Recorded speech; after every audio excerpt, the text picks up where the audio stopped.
Okay, joining us now, retired U.S. Navy SEAL Mike Sorelli, who served 20 years as a recon Marine, sniper, and Special Operations Command. Mike, good to have you with us. Let me start with just this reaction to the latest pushback, let's say, from Biden on these attacks. Critics are saying Biden is displaying weakness on the world stage, haven't taken a strong enough stance. Do you think the president's response to these attacks that we've seen now lately in Iraq and elsewhere in that region, are they strong enough? Well, Brian, first, let me send my prayers to the families of the wounded, especially the critically wounded. This path of inaction is seeding more instability in this region. Lloyd Austin used the language, this retaliation was necessary and proportionate. An attack on American troops is an attack on our sovereignty. And we should have retaliated after the first attack on Americans. And there have been over 100 attacks now. Now, in terms of proportionality has left the building. We are trying, and we're guiding our actions through fear right now.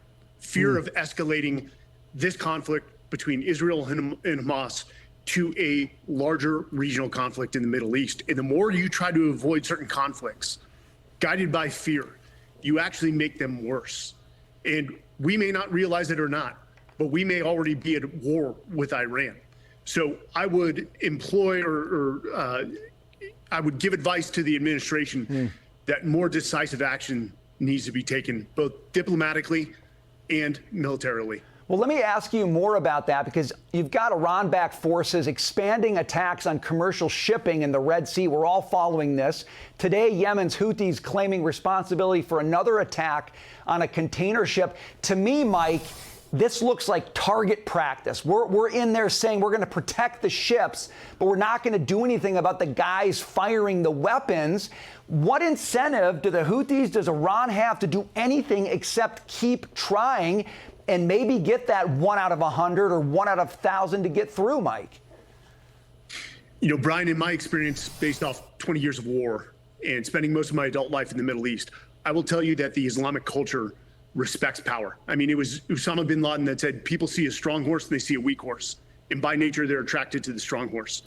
By this, again, path of inaction, we are emboldening aggressive actors in the region. And for Iran to say that they have no influence over the Houthis' action, yet in the same breath say that they're going to shut down the Mediterranean and the Strait of Gibraltar is complete nonsense.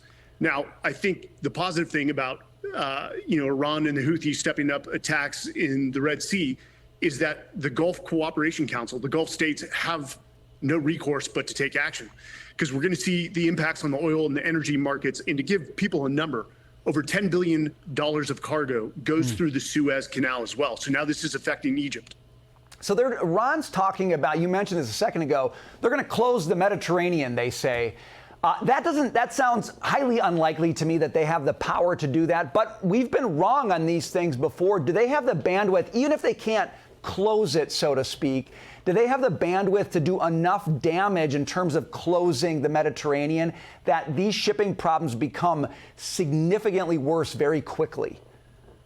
You've got to wonder about Iran's strategic vision here. One, they don't have direct proximity to the Med, nor do they have naval forces in that area.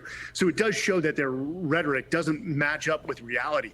And if you look at the strategic implications, if they were to conduct attacks in the Mediterranean, they would pretty much invite the wrath of the European Union, and then also further isolate themselves internationally. So it would be a lose-lose for Iran. And again, their rhetoric is that of a despotic, desperate entity that makes bold claims just to remain relevant in international headlines.